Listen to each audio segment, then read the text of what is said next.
Tom Thibodeau was fired. What was it?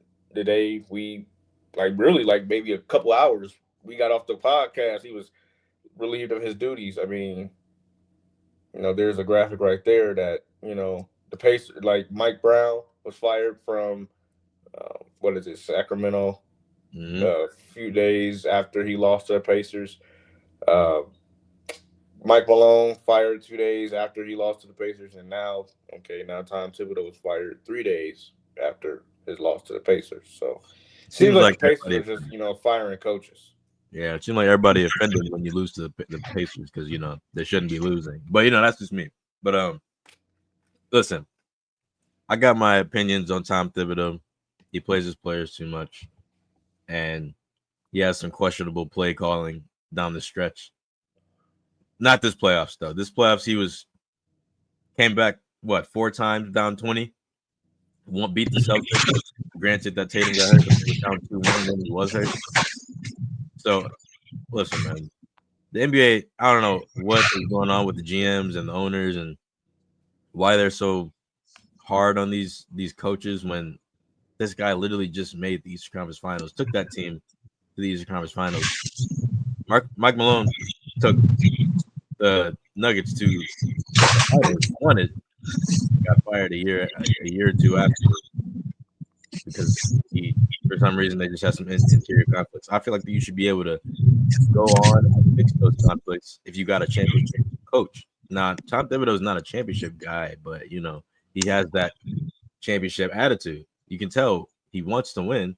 Why not help him out and get him one more, maybe one more piece? They were so close to getting to the finals.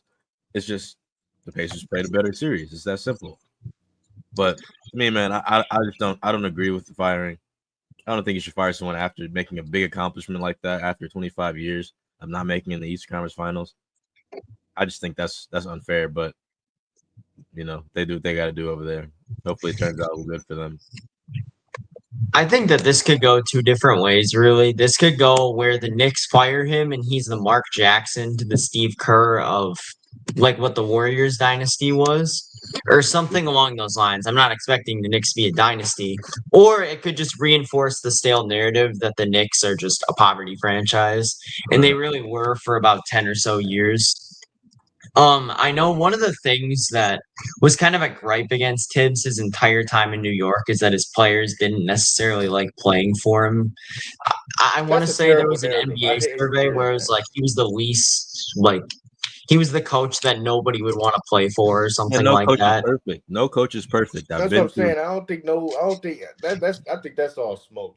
Like, ain't nobody saying that. Obviously, one or two players aren't gonna like a Right. coach every now and then, but the whole team, the whole organization, like, come on, Stop man. it. This If it's man's one one of the person most. not liking them, that's their problem. Let them figure it out. They're coaches and players. I They mean, I'm haven't just listened. coming up with something because, to be honest, I don't understand the firing at all. I think the Knicks, this almost feels like a one step forward, two steps backward type deal. And it all depends on who they hire next. And if it makes zero sense whatsoever, it's going to be even more perplexing why they did it in the first place. What did you say? Perplexing. Dang, you using big old words. Jesus. But I will Really? say that like, I mean, he's one of the most respected coaches in the league. Like, of course, there's going to be some players that's not going to get along with how he coaches and how his play style is. Probably Campaign was probably one of those people that didn't like him. I guarantee it. Because why? He got put in the game, he played like dog ass, and then he got benched. That's the thing, though. It's Cat was like, the person that you really defensively you had to blame, and Thibodeau's calling some great defensive rotations. Had OG in, took Cat out because he was a liability. Made sure Mitchell Robinson was in with OG and Josh Hart and Brunson and McBride would play every now and then, play some great perimeter defense. I mean, he was doing right by the team. It's just the fact that he didn't use his entire bench, which I don't think he needed to do because it got him that far. So I'm trying to put all the pieces together. Maybe why he was fired. Like maybe a player was upset with their playing time, or like in the clutch, or something like that, or maybe they just didn't get along outside the arena. I feel like if you don't get along, you got to figure that out when you're this close to a championship. That's my opinion. I mean, and they had a good playoff run too. It's not like they played bad or anything. And I don't Yeah, think Tibbs coached this series bad at all. That's the thing. I just think Indy was a they bit got better outcoached. suited Yeah, matchup wise against New York. New York just had a tough time matching up with them. Tibbs did what he could. He brought in guys like Landry Shamet, gave him a chance. Obviously, he's known as the guy who only plays 6 guys, but he even tapped a little bit deeper into the bench than he normally would just to try and find something that would work. Now, it took him a couple games to do it. However, I don't really think he did a bad job of coaching this series at all. It's just Indy was more suited against a team like this to make the finals. They were so battle tested. They used like 10, 12 people deep.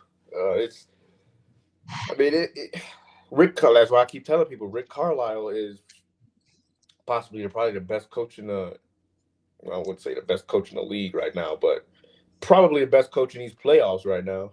Like maybe. because I mean, yeah, Dagnall is great, but you probably have the MVP and literally like you have like 15 people on the roster that could be like playing being starters on some teams. So I mean, I'm not going to hold that against Dagnall though. He is a great, fantastic coach. But Rick Carlisle, look at what he's done. Like he look at what he's changed. He turned that franchise into. I mean, he put them in back-to-back Eastern Conference Finals. Now they're going to the finals this year. Yeah, they supposed to lose to the Thunder, but we can't really say that because they got as deep as a team as the Thunder do. So that's why I'm saying this might be a great finals. But as the Thibodeau, it's like people say, "Oh, he ruined Derrick Rose, bro." Injuries happen. Like, yes, we Nah, but understand that. We yeah. understand maybe he could have like, why is he in the game when they up by like 15 with like 2 minutes left, or why are we playing him so much throughout the regular season? I get that, but back then in that time, those players were playing. Those players were not going to sit down. Like, and the way Derrick Rose is like aura, the way his demeanor was, he was going to play until they till the wheels fall off, basically, like it did. So Yeah, but I don't know. That's a little bit of a different situation. I feel like he shouldn't have played him that much, but he's known for that. So I mean, we should have saw this coming from a mile away, considering he didn't go deep into his bench and try to match that with Indy. Now, this is what makes me confused. You lose in 6 to the Pacers in the Eastern Conference Finals, but last year the Pacers got swept. Carlisle still kept his job. You know what I'm saying? Like I feel like some organizations just try to rush too much. Like the big markets, especially. Like I know the Bucks fired Budenholzer and Griffin, but that's a smaller market, medium sized market. But the large markets, they're so quick to switch and want to be able to compete right away, which I understand. But it's levels to this at this point. Like you got to build teams. You can't be firing coaches and getting rid of players so quickly. Like Luka moving to the Lakers when they were just in the finals last year, it don't make no sense. And I understand they got exposed last year, but you don't see Jason Kidd getting fired. It just doesn't make sense.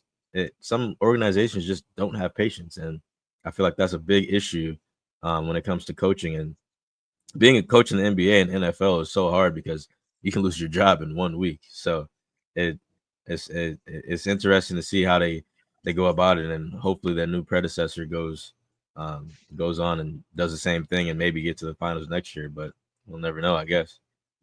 I mean, it was so odd. It's like these big market teams, like you said, they don't trust the process. You saw the Lakers. It ended with a chip for them in 2020 with the bubble year, but They got rid of everybody right after. yeah, they after Kobe retired, they went full scale rebuild, and then they ended up just trading all the pieces that they got in the rebuild. The Knicks never really rebuilt in the 2010s either. If you think about it, through the draft, a lot of those guys were busts and ended up getting traded.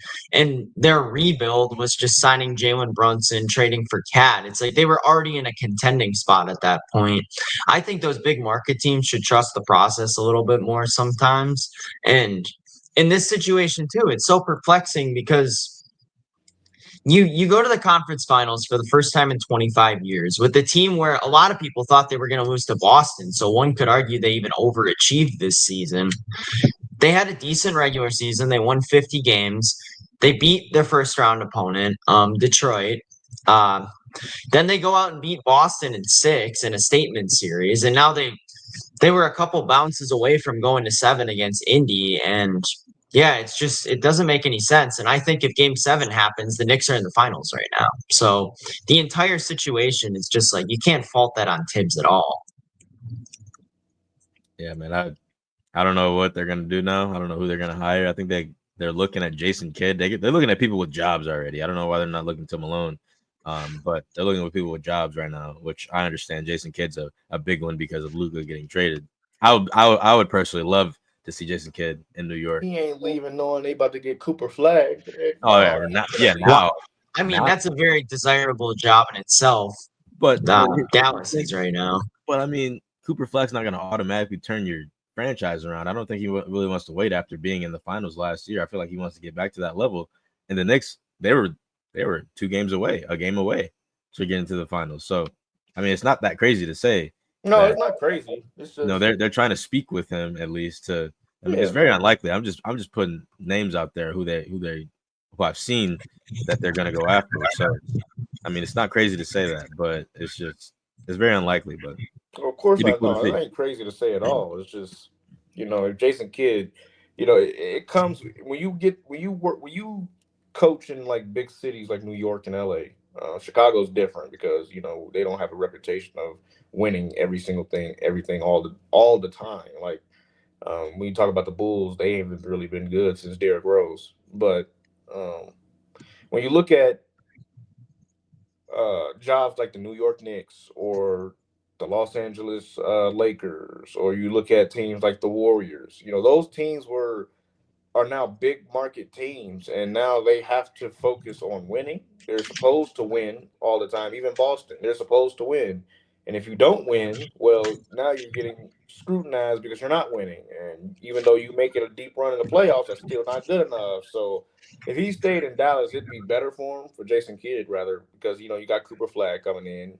You're not supposed to be expected to do well this year because of Kyrie's injury, and AD is AD is AD. So it'd be very interesting to see what happens. I mean, I think they're gonna fire some coach that we ain't never really heard of. It's gonna be some assistant somewhere, and he's gonna try to make a name for himself, and it's gonna come crashing down like all New York teams.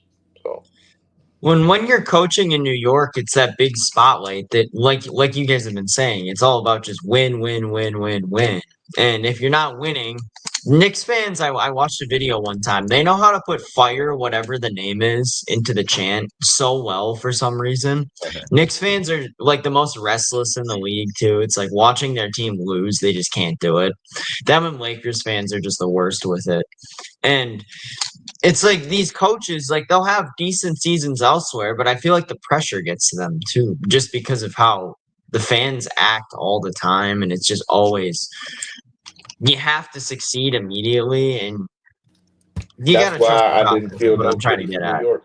That's why I didn't feel no pity for New York. That's why I clowned them with the street signs all the time. I really didn't care. That's why. I mean, they're a big market organization. They supposed to have a history of winning, and we celebrate second round wins. I mean, and now if you fire your head coach, now it even looks even worse. So I mean, that's on them. That's the New York franchise. That's do what they do. I'm a Bulls fan, Warriors fan, and I work for the Utah Jazz. So Warriors fan. Since yeah, I when? like the Warriors. I never heard you talk about the Warriors. Every time I talk about Steph, everybody in the chat clown me. Oh no, my dad's in here. He can vouch.